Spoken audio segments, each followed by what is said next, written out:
كمون زمانو زمن تنساه سلزغنا لقاونتنا زحضر دما بزعبا ناي مهنات بيت كريستيان كميلا كنت عنصت كسمعنا يا محاضر مو نزز ملكت مزمور كسمعنا يا مو كلنا بسم سلاسية بسمات وول ومنفس قدوس وهذا أملاك بسم آب وولد منفس قدوس بحادة نزمه دبر مدانيك دبر مدانيك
እግዚአብሔር ቃለ ሕይወት ተስማዓልና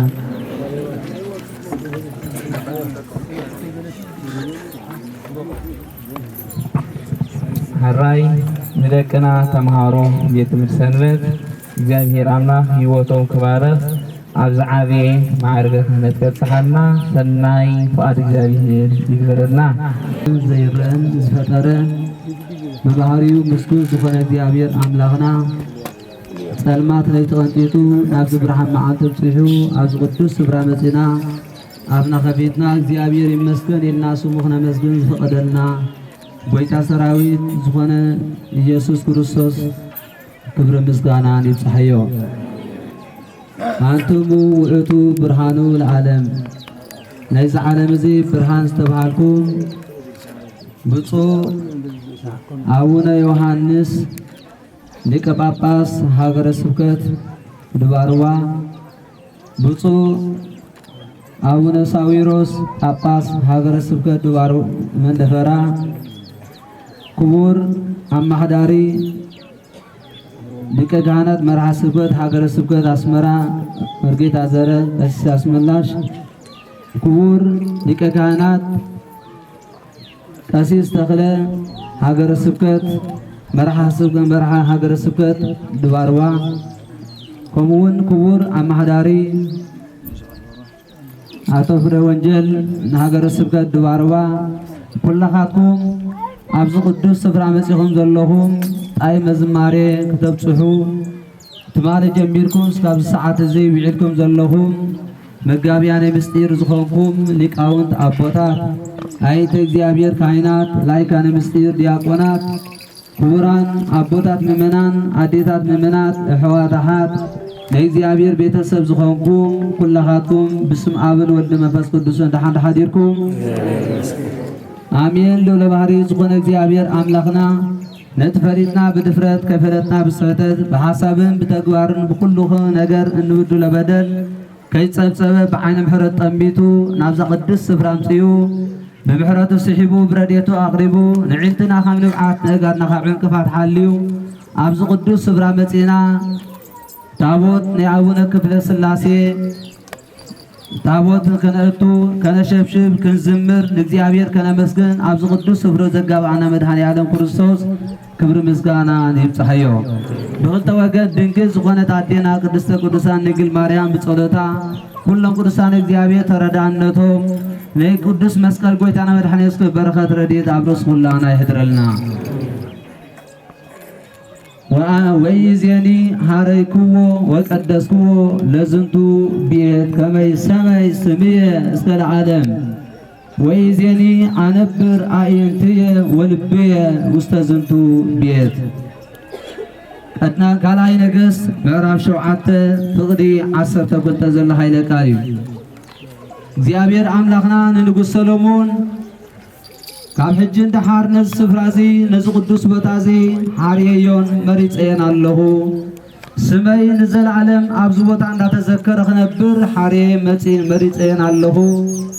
ኣብዛ ቦታ እዚኣ ኣዒንተይ ክኸፈታን ኣዛነይ እውን ፅን ክብላየን ዓይነይን ልበይን ድማ ኣብዚ ኸንብር ኢሉ ዝተዛረበ ሃይለ ቃል እግዚአብሔር አምላኽና ኣዒንቱን ንዓይን ልቡን ኣብዚ ቦታ ኮይኑ ንኹሉ ክንጽልዮ ዝወዓልና ጸሎትን ዝሓደር ማህሌትን ንኹሉ ብሕቡ ዝሃብናዮ ምጽዋትን ተቐቢሉ ኣብ ሰማይ ዘሎ ምሕረቱ ይውርደልና ብሓቂ እዚ ቃል እዚ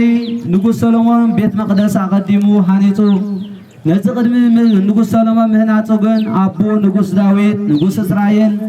ን40 ዓመት ዝኣክል ንእስራኤላውያን ብንግስነት ዝመርሐ ብቅብዓ መንግስቲ ዝተቐበ ንጉሥ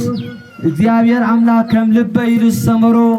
ረከብኩ ብእስየ ዘከመ ልብየ ከም ልበይ ዝበለ ሰብ ረከብኩ ኢሉ እግዚአብሔር ዝመስከረሉ ንጉሥ ዳዊት ንኤሎፍላውያን ስዒሩ ኣብ ዝተመሰሉ ኣብ ቤቱ ተቐሚጡ ከሎ ነቢይ ናታን ክበፅሖ መፀሞ ንጉሥ ዳዊት ንጉሥ ዳዊት ሓዚኑ ረኸቦ ይብል ንጉሥ ዳዊት እንተኾንካ ሓዚንካ እንታይ ዝሕዝን ደለካ ምስ በሎ ኣነ ኣብ ብፅሕድን ብዘግባን ዝተሃንፀ ቤት ተቐሚጠ ኣለኹ ታቦት እግዚአብሔር ግን ኣብ ድኳን ተቐሚጣ ኣላ እዚ ዝሕዝነን ደሎ ኢሉ ንጉሥ ዳዊት እሞ ዝዳ እንታይ ትሕዝን ኣለካ ጸላእተኻ ጠፊኦም ምልካ ዘይኮነ ቤተ እግዚአብሔር ዘይተሃንጽ በሎሞ حراي فقار እግዚአብሔር ተኮይኑ ሱባኤን ተወለይሉ ክልቲኦም ሱባኤ ዓትዮም ምህናጽ ቤተ እግዚአብሔር ካን ነቢናታን ተገሊጽሉ አኮ አንተ ዘተሐንጽ ሊተ ቤተ በስምየ አላ ወልድከ ዘወፃ መሐቄከ ውእቱ ይነድግ ሊተ ቤተ በስምየ ንንጉስ ዳዊት ዝበለጸ ምስጢረ ጽጋዊ ተገሊጽሉ ንነቢናታን ግን ብዛዕባ ዳዊት አቀዲሙ ሓቲቶ ስለ ዝነበረ ንነቢ ዳዊት ንነቢናታን ገሊጹ ንንጉስ ዳዊት አይልዎ እግዚአብሔር አምላክ ዝበለካ ቤተይ ኣብ ዘመንካ ይኮነ ዝህነጽ ቀስኻ ይኮንካ እንተሓንጸለይ ካብ ሕቑኻ ዝወፅእ ዘርእኻ ዝኾነ ሰሎሞን ዝሓንጸለይ ኢሉ አቀዲሙ እግዚአብሔር ንንጉስ ዳዊት ብነቢናታን ገይሩ ነጊርዎ ነይሩ ስለዚህ እዚ ቃልስ ትንቢት ድማ ክፍጸም ስለ ዘለዎ መንግስትን የቡ ወደ 12 ዓመት ቅልስ ተቀበለ ጥበበኛ ሰሎሞን መንግስትን የቡ ቀበል ከለኻኒ እግዚአብሔር አምላክ ሰሎሞን ድላይ ካለምን እንዲ ድላይ ካኸበካ ይሉ ኣብ ዝሓተተለዋን ወእግዚአብሔር አነ ምታወይ ምውፃይ ዘይፈልግ መንሰየ ስለዚህ ህዝብኻ ዝመርሓሉ ጥበብካ ዓድለኒ ኢሉ ወደ 12 ዓመት ከሎ መንግስትን የቡ ተቀበለ በሐቂ እግዚአብሔር አምላክ ድማ በሐቂ ዝልመናኻ ድላይ ካለምን ክበካ ይለካ ንስኻ ግን ሞጸላትኻ አይተመነኻን ዕድመን ሽመትን ክብረትን አይተመነኻን ስለዚህ ጥበበይ ምልማንካ ውስጥ ጥበበይ ይበካለሁ ዕድመን ሽመትን ክብረትን ድማ ኩሉ ይበካለሁ ኢሉ እግዚአብሔር ይቦ በሐቂ በዚ ድማ ን40 ዓመት ዝኣክል ድማ ከመን ናይ ንጉስ ዳዊት አቦ መንግስት ክመረኽ ኢሉ ኣብ ዘመን ዘገን እቲ እግዚአብሔር ንጉስ ዳዊት ዝበሎ ቤተ እግዚአብሔር ምህናት ጀመረ ንጉስ ሰሎሞን እዩ ቤተ እግዚአብሔር ካህንስ ከሎ ከመይ ዓይነት ገይሩ ይሃንጽዎ እንታይ ዝዕላሙ ተባሂሉ ታቦት እግዚአብሔር ኣብ ናይ ክብሪ ቦታ ንምቕማጥ እዩ ታቦት እግዚአብሔር ኣብ ናይ ክብሪ ቦታ ተቐሚጡ ድማ ኩሉ ዝሓዘነ ህዝቢ ናብኡ ኸይዱ ሓዘኑ ዘብጽሐሉ ንእግዚአብሔር ዘራረበሉ መስዋዕቲ ዘቕርበሉ ካብ ሰማይ ምሕረት ዝወርደሉ ኩሉ ኃጢአቱ ዝድምሰሰሉ ህዝቢ ምስ እግዚአብሔር ዝራኸበላ ስፍራ ንምርካብ እዩ ስለዚህ በዚ ምኽንያት እዚ ንጉስ ሰሎሞን በቲ እግዚአብሔር ዝመርሖ በቲ ዝተዋሃበ ዕድመ በዝተዋሃበ ሽመትን ክብረትን በአማረ ገይሩ ነታ ቤተ እግዚአብሔር ንኹሉ ሃኒጹ ወዲእዋ ይብል በዚ ምኽንያት እዚ ምህናት ቤተ እግዚአብሔር ምስ ሃኒጹ ስወደ ድሕሪዎ ንጉስ ሰሎሞን ኣብ እግዚአብሔር ታይሉ ኦ እግዚአብሔር አነ ጉዕ ስርሐይን መደበይ ወዲእ ኣለኹ ሕጂ ግን ህዝበይ ናብዛ ቦታ እዚኣ መጺኡ እንተለመነካ ካብ ሕማም ፌራውን ከተድሕኖ ሕማምን ተመጽኦ ከተድሕኖ አንበጣን ተመጽኦ ከተድሕኖ ሽግርን መከራ ወረ ውገን ተመጽኦ ከተድሕኖ ካብ ኩሉ መዓት ከተድሕኖ ልምነካ ኣለኹ ኢሉ ኣብ ቅድሚ እግዚአብሔር ምስ ተዛረበ ንእግዚአብሔር ንንጉስ ሰሎሞን ተገልጸሉ ይብል በሐቂ ምግላጽ ቤተ እግዚአብሔር እዛ ቦታ እዚኣ ንጉስ ሰሎሞን በሐቂ ኣብ ቅድሚ እግዚአብሔር ተንበርኪኹ ሰጊዱ ኦ እግዚአብሔር ልምነካ ኣለኹ እንዳበለ ምስለመነ ዓይነይን ልበይን ኣብዛ ቦታ እዚኣ ዝበለ እግዚአብሔር ድማ ንጉስ ሰሎሞን ታይልዎ እዛ ቦታ እዚኣ ንዘላለም መስዋዕት ትኮነና ሓርያን ቀዲሳን ኣለኹ ኢሉ ስመይ እንዳተመስገነላ ክነብር ብስመይ እንዳተጸውዐት ክነብር ንዘላለም ሓርያን ቀዲሳን ኣለኹ ኢሉ ስለዚህ ነቤት እግዚአብሔር ምህናት ዘመን ዘብቅዓሎ እዋን የለን ቤተ እግዚአብሔር ንዘላለም እንደተሃንጸ ክነብር እዩ ቤተ እግዚአብሔር ቤተ ክርስቲያን ምህናት በሐቂ ካብ ዘመነ ኦሪት ቤት መቅደስ እናተባለ ጽዋዕ ከሎ ኣብ ዘመን ሐዲስ ማዳሐራ ቤተ ክርስቲያን እናተባለ ጽዋዕ ዘሎ ድሕሪ ልደተ ክርስቶስ አምላክና ኣብ መስቀል ተሰቂሉ ከሎ ነቲ ኩሉ ደሙ ዝፈስስ ነበረ ከም ውሕጅ ዝፈስስ ነበረ ደሙ ቅዱሳን መላእክት ብጽዋ ብርሃን ተቀቢሎና ሙሉ ዓለም ነጺጎሞ ቤተ ክርስቲያን ዝህነጽማ ደም ጎይታ ኢየሱስ ኣብ ዝነጠቦ እዩ ስለዚህ ደም ጎይታ ኢየሱስ ኣብ ዝነጠቦ ቦታ ደሙ እናተቀድሐሉ ምእመናን ድማ ደወይነ ደሙ ሰትዮም ንዘላለም ብህይወት ዝነብሩሉ ስርዓትን አገባብን እዩ ስለዚህ ክቡራን ምእመናን እግዚአብሔር ንጉስ ሰሎሞን ታይልዎ ዓይነይን ልበይን ኣብዛ ቦታ እዚአነ ንዘላለም ብስመይ እንዳተመስገነ ክነብር እዩ ስመይ ጽዋዕላ ቦታ እዚኣ ኣነ ሓርያን ቀዲሳን ኣለኹ ዝበሎ በሐቂ ኣብዚ ቅዱስ ዕለት ድማ እግዚአብሔር ብስመይ እንዳተጸዋዕላ ክነብር ዝበሎ ኣብዚ እዋን እዚ ታቦት ናይ ኣቡነ ክፍለ ስላሴ ታቦት ኣትየሉ እዚ ቦታ እዚ ድማ ቤተ እግዚአብሔር ተሃኒጹ ቤተ እግዚአብሔር ይበሃል ታቦት ናይ ኣቡነ ክፍለ ስላሴ ድማ ኣቲ ይበሃል ንዘላለም ብስመይ እንዳተጸዋዕላ ክነብር ዝበሎ ዳ ንምንታይ ቤተ እግዚአብሔር ታቦት ናይ እግዚአብሔር ዚኣተዋ ታቦት ናይ ጻድቃን ምእታውዳ ከመይ ተተባሃለ እግዚአብሔር አምላክ ነብይ ኢሳይያስ ሓዲሩ ምዕራፍ 56 ፍቅዲ 4 ዘሎ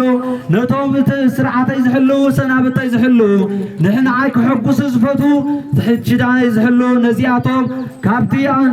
በሐቂ ነቶም ንኣገልግሎቶም ነዞም ሰባት እዚኦም ካብ ኣብ ደንበይን ስፍራይ سماين كأوالدن أوداتن زبل السم كوبا ميلو سلزي تابوت تقريت لهم قدسان أبدا دما قال كيرانو سلز حلو نعوم مره وتم سلز قلقلو እግዚአብሔር بتاعهم بسمهم دما تابوت قرز ما فقيد اللومي سلزي بز مخنيات زي أونا كمل سلاسي اللومي تابوتهم زعات ولزلو بيت كريستيان دخلنا تصلم زلو بحق እግዚአብሔር نعوة أبون هيوتهم سلز قلقلو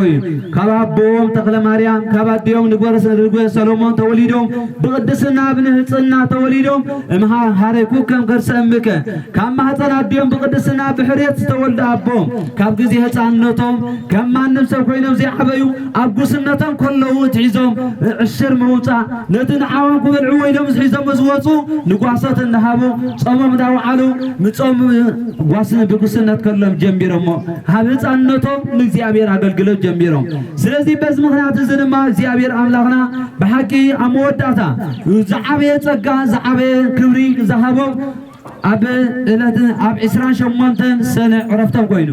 ዕረፍቶም ግን ነዊዕ ዕድመ ምድራዊ ዕድመ እኳ እንተዘይረኸቡ ሰማያዊ ጸጋ ሰማያዊ ዕድመ ዝበለጸ ካብዛ ሓዘንን ሓጎስን ጥሜትን ጽጋብን ምርካብን ምስኣን ዝተፈራረቀ ዓለም ኣብታ ዝበለጸት ዓለም ነዊዕ ዕድመ ሂብዎም ኣብዛ ዓለም እዚኣ ግን ወዲ 28 ዓመት ካብዛ ዓለም እዚኣ ተፈልዮም ብሓቂ በረኸት ናቶም ድማ ዕፅፊ ድርብ ኣብርስ ኩላና ይህድረና ነዚ ታቦት እዚ እግዚአብሔር አምላክ ንዑ ሙሉ ህይወቶም አገልግሎም ኣብዚ ቦታ እዚ ታቦቶም ክስመየሎም ከሎ ዝዓበየ ጸጋ ዝማይ ዝፈሳ زلوا كابي متيو እግዚአብሔር አምላክና ናብ ምድር ግብጽ አብስተሰደሉ ወምስ ድንግል ማርያም ማይ ምጽመት አብዙ አብቱ ቦታ እንታይሉ በሐቅ ክርስቶስ አምላክና ሰምዮ ህፃን ሎሙ ጋራ ባረከ ኮካ ወአንቃ ማየም ታይተ እግራ ወምዝ ለጽማት ተስተይ አመራ ከመይስተይ ዋሰብ ሀገር ለይት ማይ አምረራ ወለሩ ቃል ፈውሰ ወጥም ተገብራ በሐቅ ኢየሱስ ክርስቶስ ህፃን ኮይኑ ናይ ድንግል ማርያም ብኸያ ሰሚዑ ማይ ጸሚያ ከምዘላ ሪዩ ካብቲ ኣብ እግራ ዝነበረ ከውሒ ዘቢጡ ሃሪሙ ማይ አፈልፊሉ በሐቂን ዓድማ ናወሰቲ ሓቢርዋ ከምቶም ነቶም ኣብ ርሑቕ ዝመጹ ንዑ ሰትዮም ከሓዊዩ ነቶም ኣብ ቀረባ ዘለው ዘይኣመኑሉ ግን በሐቂ ንዓቶም መሪር ኮይልዎ ስለዚ ማይ ጸሎት ዝፈሳሲ ማይ ቤተልሔም ማይ ለሓም እንዳተባሃለ ጽዋዕ ዘሎ በሐቂ ዓብ ቅድስና ዓብ ጸጋ እዩ ሽሙ ዝምስክሮ ክርስቶስ አምላክና አብስተወልደሉ ሰዓት አብስተወልደሉ ቦታ በሐቂ በእንተልደት ለክርስቶስ አድባር ኮነ ህብስተ ሕይወት ወፀ ወገዳምን ፈረያ አስካለ በረከት ከምዝብል እዚ ማይ ለሓም ዘባይል ጽዋዕ ዘሎ ድማ ብንያብነ ክብረ ስላሴ ማይ ፈሳስ ኮይኑ ዓጋ ዓመት ሙሉ ዘይቋርጽ ማይ ፈሳስ ተረኽቢ ዘሎ ልክዕኩም ክርስቶስ ካብ ከውሑ ማይ ዘፈልፈለ ንዑ ዘገልገሉ ዕድሜ ሙሉ ንዑ ዘገልገሉ ድማ ኣብ ዝኾነ ቦታ ማይ ከፈልፈሉ ጸጋ ዕድል ተዋሂቦም እዚ ማይ ዝገመን تقبل تتباهلو اتوم اميننا حكا حمامنا حاولنا زبصانا نعنا هيوت يغننا امسانا خلو تزي اميننا لو تزي تحاسبنا لو تزي يدحن مخان تزي اميننا لو ግን نعنا تركم زلو يكونني ስለዚህ بحقي مؤمنان ابز ما يصلو تزي ካብ ዝተፈላሊ ዓይነት ሕማም ዝፍውስ ማይ ጸሎትና አቡነ ክብለ ስላሴ ዝዓብ ጸጋ ተዋሂቦም ስለዚህ ክቡራን ምእመናን بحق نحنا ሁላትና ብዛኪምና ዘለና እዚ ሁሉ ምን መዓልቲ ህዝበ ህዝባለ ቃል እግዚአብሔር ካብት ማለት ጀሚሩ እንታይ ምሕረት ዘምጽ እንታይ ረብሑ እንታይ ጸጉ እንታይ ዝዕድል ተተባሂሉ بحق ብዝቦታ መጽኻ መጸላይ እንዳበኸኻ መጽኻ እንዳተሓጎስካ ናብ ቤትካ ምኻድ እዩ ናብ ጠንቋላይ ክትከይድ ከለኻ بحق እንዳበኸኻ ኸይድካ እንዳሓበኸኻ ትመጽእ ስለዚህ ውላሲ እንካ መጽኻ ኣብዚ ቤት እግዚአብሔር ኮንካ እንዳበኸኻ እግዚአብሔር አምላክ ጸሎትካ ሰሚዑ ድማ ውላድ ክህበካ ይኽእል እዩ ቅድስት ሐና እመሳሚዮን እንዳበኸት ውላሲና ናብ ቤት እግዚአብሔር እንዳበኸት መጽያ አቤት እግዚአብሔር ኮይና እንዳበኸት ከላ በሐቂ ካህን ኤሊ እግዚአብሔር ስማዓኸ ምስበላገን እንዳተሐጎሰት ገዛ ኸይዳ መግበሊዓ ዘዓበየ ጻድቅ ዘዓበየ ነቢ ሳሙኤል ድማ ክትወልድ ከኢላ ስለዚህ ነት ቤት እግዚአብሔር ተጠቂማቱልያ ምእመናን ቤት እግዚአብሔር መጽኸለና ድማ ነጽሂና ቀድሚ ምጽዋትና ሒዝና ምምጻና ልብና ነጽሆ መጽኸሎ እግዚአብሔር አምላክ ዘዓበየ ዝበለጸት መስዋዕቲ ዝበለጸት ህያብ ኣብ ቅድሚ እግዚአብሔር ንጽህና ልብያ ምስፈት ጎረባብትና ሰላም ጌርና ጎረባብትና ማዓልኩም ሓደርኩም ከይበልናዮም ቤት እግዚአብሔር ተመጻ بوتانا እግዚአብሔር ሰምዓና ይኮነን ምስጋና ኣብ ገዛና ከለ ይጅምር ማዓልካ ሓደርካ እንተይናዮ እግዚአብሔር ይመስገን ብለናሎ እቲ ምስጋና ካብ ገዛና ትሒዙ እስካብ ቤት እግዚአብሔር ይብገሳሎ ስለዚ ጎረባብትና ተጻሊና ከለና ሰብኣይን ሰበይትን ተጻልየን ከለው ሞባ ምቅራብ ግን ትርጉም ዘለዎ ይኮነን እግዚአብሔር አምላክ ዝቕበሎ ይኮነን ብሓቂ ሓውኻ ከም ተቐየመልካ እንተኸዲድካ ሞባኻ ኣብ ቤት እግዚአብሔር ተኣፍ ደገ ቤት መቅደስ ገዲፍካ ከይድካ ምስ ሓውኻ ተዓረብ ድሕሪ መባኻ ቅርብ ከም ዝብለና እዚ ቤት እግዚአብሔር ሃኒፅና የለና ምስተፈላለዩ ዓይነት ህያማት ካብቲ ርሂዝና ዘምፃናይ ገንዘብ ጌርና ኣብ ናይ ንጉስ ሰሎሞን ቦታ ኣቲና ከካብ ዘለና ኩላትና ዋፂና ቤት እግዚአብሔር ሃኒፅና ኣለና ክንሃንፆ ከለና ግን ከመይ ዓይነት ክብሪ ኢና ክንወፅ ዘለና ሽግርና ኣብዚ መፂና መባእና ነቕርበሉ ንብዓትና ነዝገሉ ብሓቂ እግዚአብሔር ኣምላኽና ከምቲ ራሄል ብንብያታ ንብዓታ ንሰማይ ምዝደርቤቶ እግዚአብሔር ኣምላኽ ሰማይ ስሮኬት ዘይፍንቅሎ ብሓቂ ምሳይ ዘይንቅሎ ንብዓት የዴና ራሄል ግን ሰማይ አንኪሎ እግዚአብሔር ሰማይኩ ጋሮም ንህዝብ ይውልክ እዩ ስለዚ ኣብዛ ቤት እግዚአብሔር ኮይና ንብዓትና ናብ እግዚአብሔር ተነጸግና ኩሉ ሽግርና ቀንጠጠልናዩ ቤት እግዚአብሔር ሃኒዝና ተዘይተሳለምናሉ ተዘይበጸናሉ ንኻና ጥራይ ዘዋሃቦ ቦታ ይኮነን ንሁላትና ህዝቢ ከምቲ ሁላትና ዋፂና ዝሰርሐናዮ ኩላትና ነገልግለሉ ኩላትና ክንልምነሉ ኩላትና ድማ ምሕረት ክንረኽበሉ ዝግባአና ዓቡ ቦታ እዩ ስለዚ ክቡራን ምእመናን እዚ ቦታ እዚ ደወል ቤተ ክርስቲያን ክህረም ከሎ መልእኽቲ ኣለዎ ሓደ ሰብ ኣብ ደቂስካ ፀኒሕኻ ተስ ዝባን መንግስቲ ተይልካ መሰሲልካ ከም ትስ ተዘይተሲኻ ግን ምድራዊ መቕፅዓት ከም ዘለካ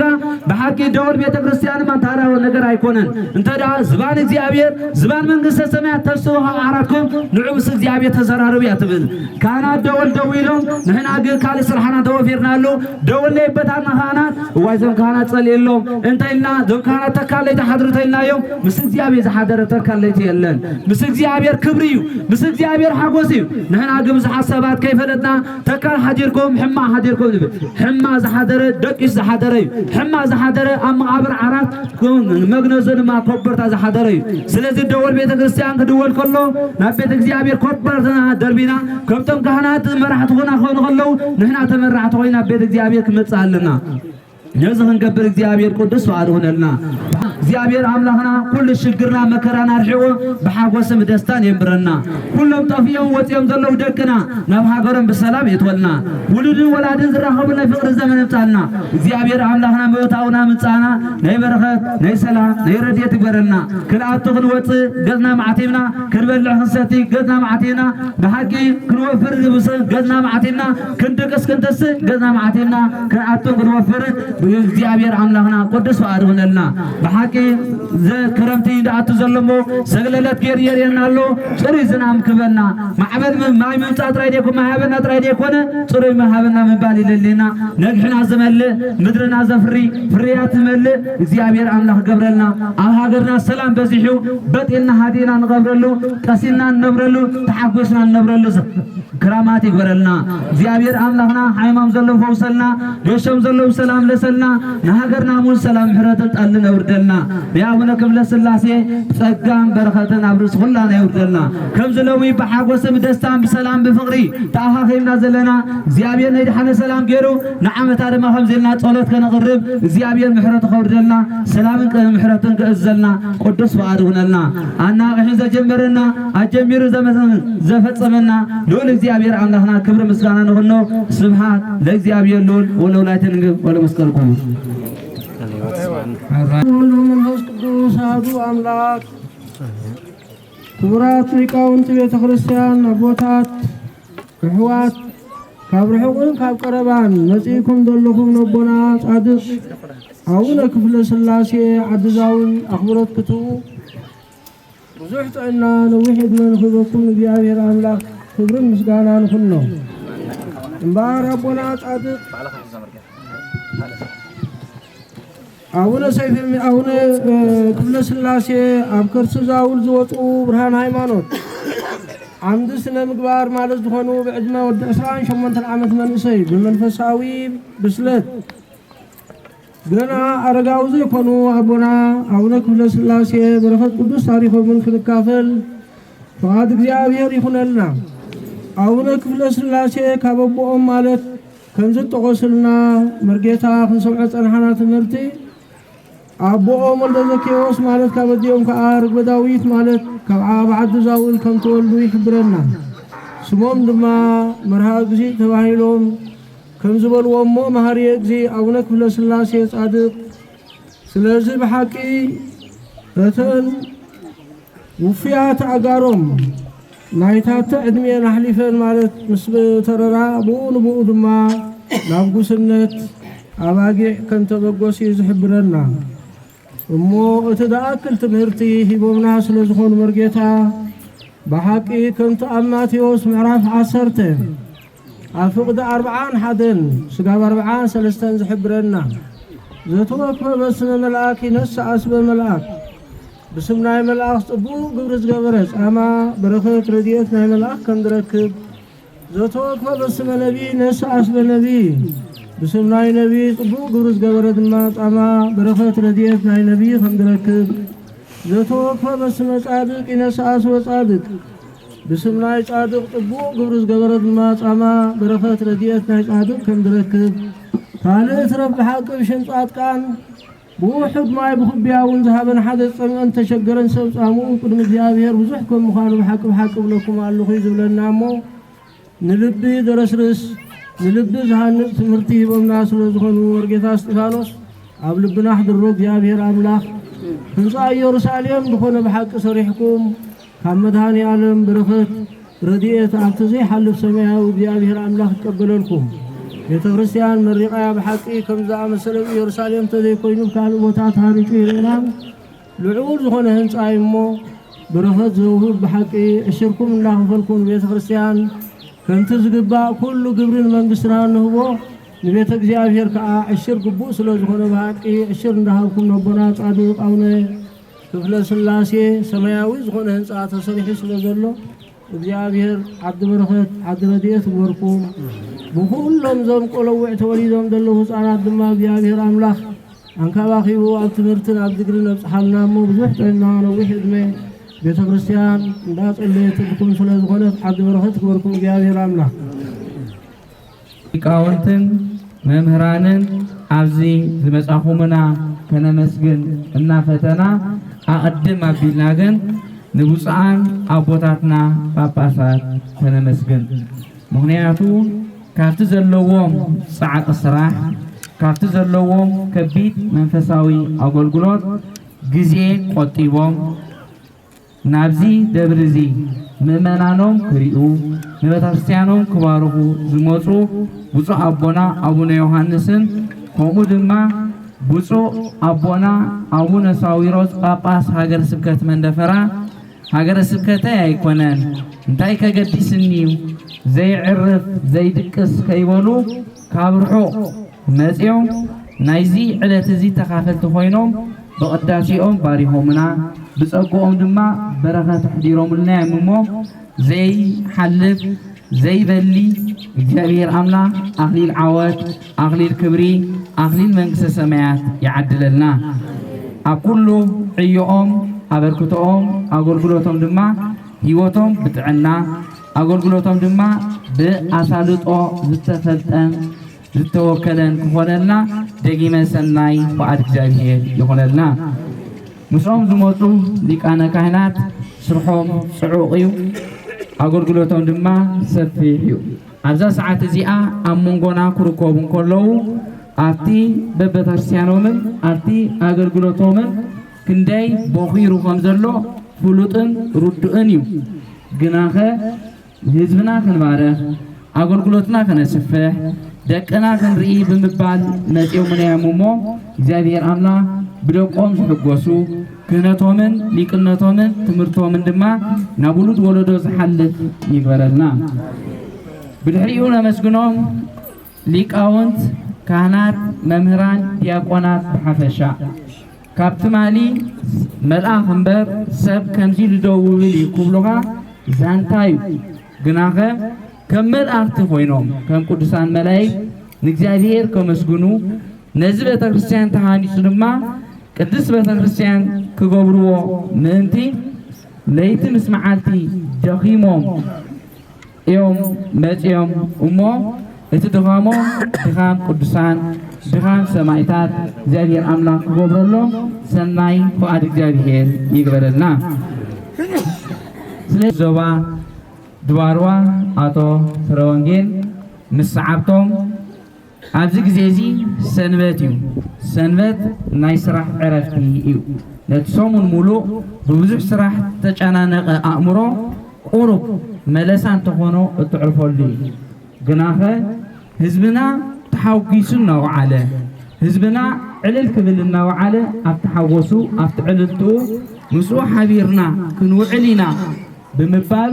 كاب نوزوبا دواروا أبز مسانا بحوز بعللتا فوعلو جزيهم قربتهم جزي عرفتهم سويهم النعم مو أبونا أبنا في الله سلاسي نتي زوجدلو كتكالهم حسب لبهم كسمرولهم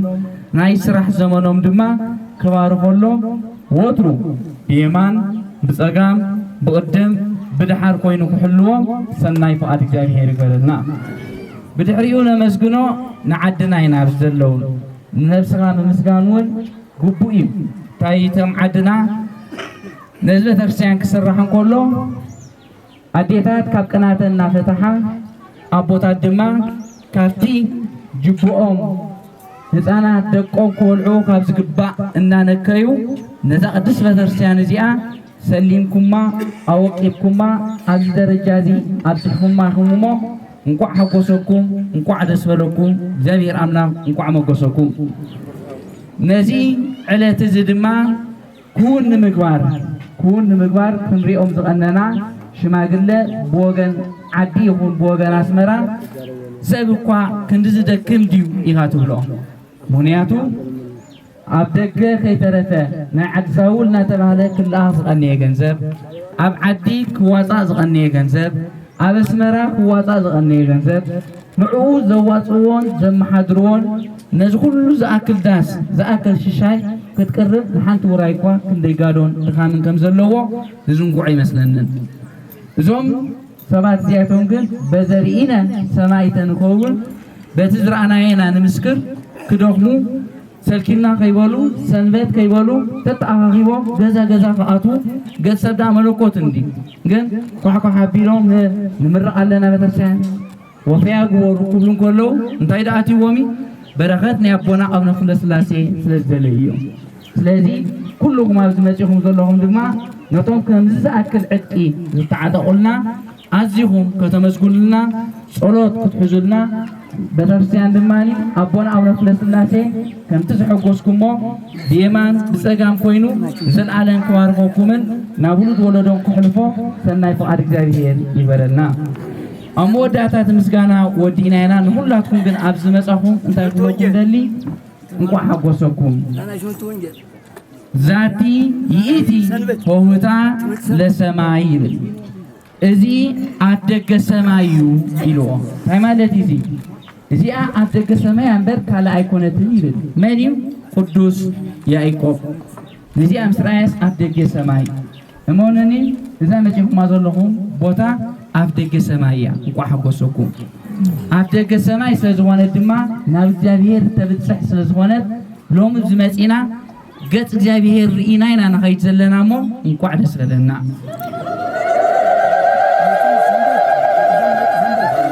ሓጎስና ነባሪ ዕልልታና ድማ ዘለዓለማዊ ይግበረልና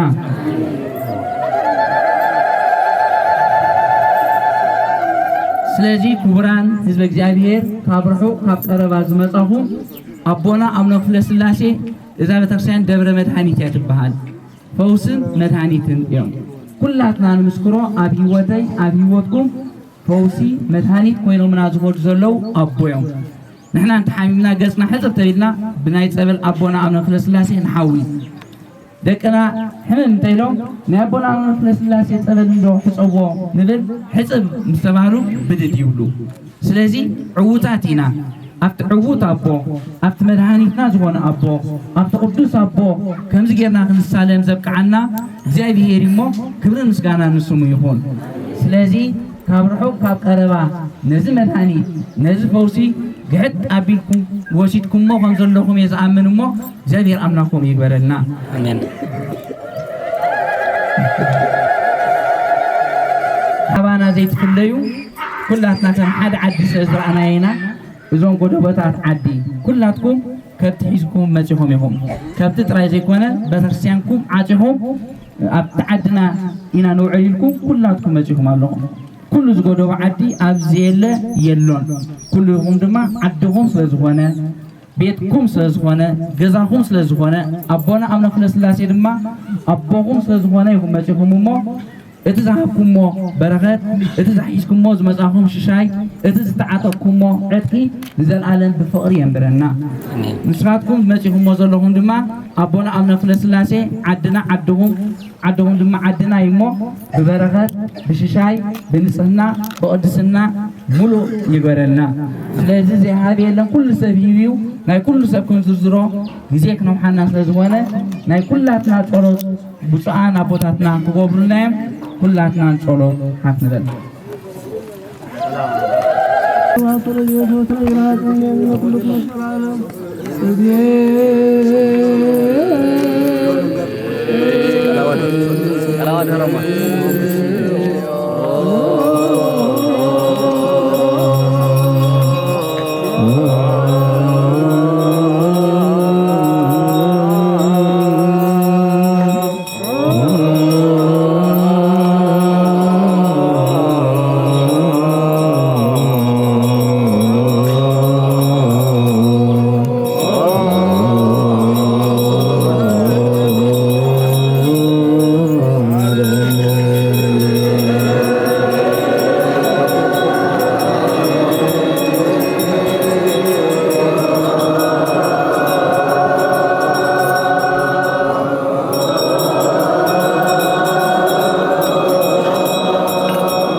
ዝንግላትና ጥራት ወራላ ቦም ስዋዕትናት ማዘላለም አሩታ ቦም እግዚአብሔር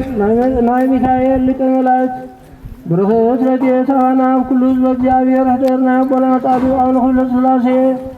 ብርኽት ረድኤት አና ህደር እግዚአብሔር አምላክ ዳንያለም ሐሎና ዳንያለም አቅበና بتسعيه بيضونا እግዚአብሔር አምላክ ጠለም ሕሮት تعالينا ونزل السمايات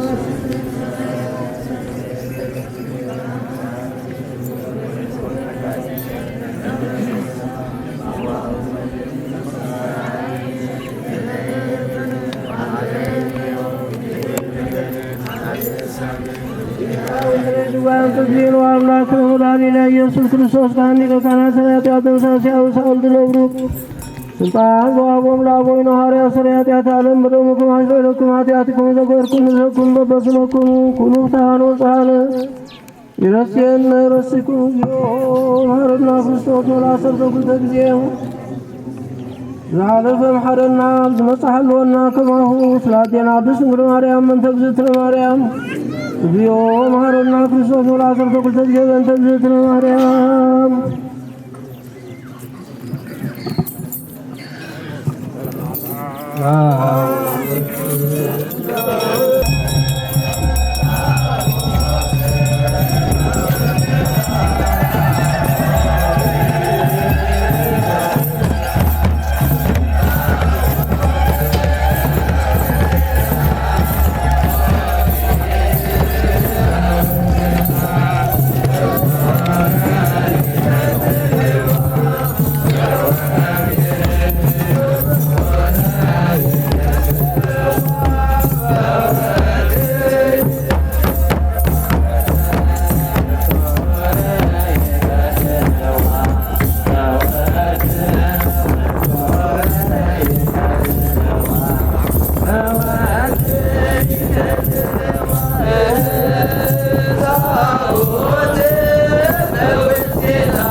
مغيرة هوات لسان لزيبو كازنت وعلات عالتي حبوس في السيغة دستا نايقوي تنايو هي بتسقى علات معلات مغيرة هوات لسان لزيبو كازنت وعلات عالتي حبوس في السيغة دستا نايقوي تنايو هي بتسقى علات معلات مغيرة هوات لسان لزيبو كازنت وعلات عالتي حبوس في السيغة دستا نايقوي تنايو هي بتسقى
Yeah.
بزي عرفتي نغوز المر يتلل تمئي بسيقا بنفسي هيوات بلوز فوسي لبي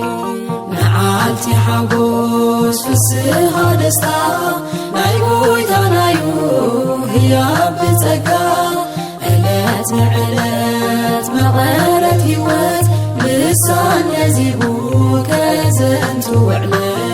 سحاق لبونا بملك ملسي طمان فرناي برتب قلسي يزر بحيدو فقري بهريو ولود كحقوس كنزي عقبلو معالتي حقوس في السها دستا نايقوي تنايو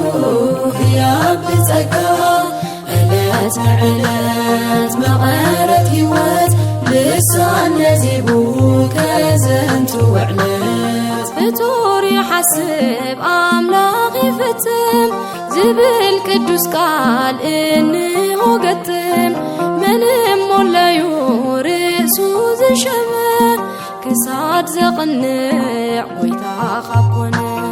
معالتي حقوس في السها دستا نايقوي تنايو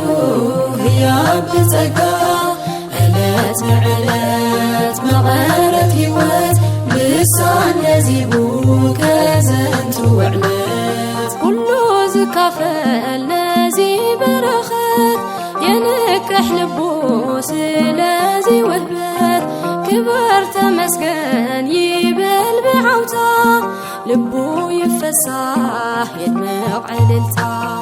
معالتي حقوس في السها دستا نايقوي تنايو هي بتقا علات علات مغارت هيوات لسان يزيبو كزنتو علات معالتي حقوس في السها دستا نايقوي تنايو هي بتقا علات علات مغارت هيوات لسان يزيبو كزنتو علات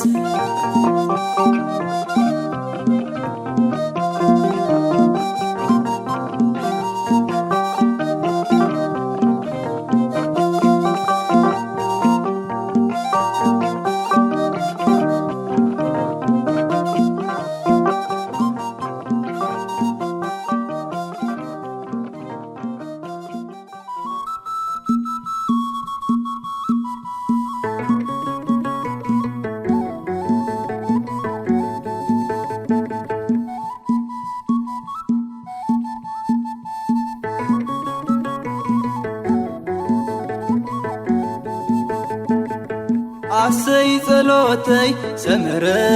عسي صلوتي سمرة عسي صلوتي سمرة عسي صلوتي سمرة عسي صلوتي سمرة عسي صلوتي سمرة عسي صلوتي سمرة عسي صلوتي سمرة مدحاني عالم نجير يونيرة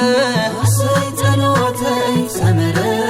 عسي صلوتي سمرة معتوقة قحقح نكوكون مشيت سقم يسمعك مليس كالين قلت متنزقو دلي بيتي مليكايو تمال حالي فوس نزيك ورئيو عسي صلوتي سمرة عسي صلوتي سمرة عسي صلوتي سمرة دنقر مريم نقر يانيرة عسي صلوتي سمرة عسي صلوتي سمرة أفدق أخيك ويما حشوق باللبي نهو تفتمو تحلو فتمنيتي ولا هديت عملا انكل خيب قني معاسي حافرة فتم بقودلوي عسي صلوتي سمرة عسي صلوتي سمرة عسي صلوتي سمرة بقدوس ميكائيل نيري يونيري عسي صلوتي سمرة عسي صلوتي سمرة ናይ ሞተይ ደብዳቤ ንእለት ተቐየረ ኣብ ጉድጓድ ኣናብስ ብሰላም ሓዲረ ሎሚ እውን ከም ቀደም ህይወተይ ዘክራ ኣብ ኣሰር ክርስቶስ ክጸንዕ ሓደራ ኣሰይ ጸሎተይ ሰመረ ኣሰይ ጸሎተይ ሰመረ ኣሰይ ጸሎተይ ሰመረ ንቅዱስ ገብርኤል ነጊረዮ ነይረ ኣሰይ ጸሎተይ ሰመረ ኣሰይ ጸሎተይ ሰመረ ትናይ ውሽጠይ ጸሎት ናይ ልበይ ልማኖ ዘመን ከም ዘቕረ መንኮን ዝኣምኖ ብስራት ልማድካ ደስታ ናይ ወዲ ሰብ ጸሎትካ ሰሚሩ በቂዕ ንኸብካ ኣሰይ ጸሎተይ ሰመረ ኣሰይ ጸሎተይ ሰመረ ኣሰይ ጸሎተይ ሰመረ ንቅዱስ ሩፋኤል ነጊረዮ ነይረ ኣሰይ ጸሎተይ ሰመረ ኣሰይ ጸሎተይ ሰመረ ከም ሳራን ጦቢት ደጋፊት ክረክብ ላዕልን ታሕትን ኢለ ኣመና ክጥዕብ ከም ጥዑም መዓዛ ኣዕሪካ ጸሎተይ ረኺበያ ሳራ ፍንጫሕ መሰንገለይ ኣሰይ ጸሎተይ ሰመረ ኣሰይ ጸሎተይ ሰመረ ኣሰይ ጸሎተይ ሰመረ ንሰማይ ተልድኣ ነጊረዮ ነይረ ኣሰይ ጸሎተይ ሰመረ ኣሰይ ጸሎተይ ሰመረ ሓዘነይ ሓሊፉ ንብዓተይ ተደርዘ ዝቐነነ ቆይሙ ንጸሎትካ ሒዘ ሊቀ ሰማይት ቤትካ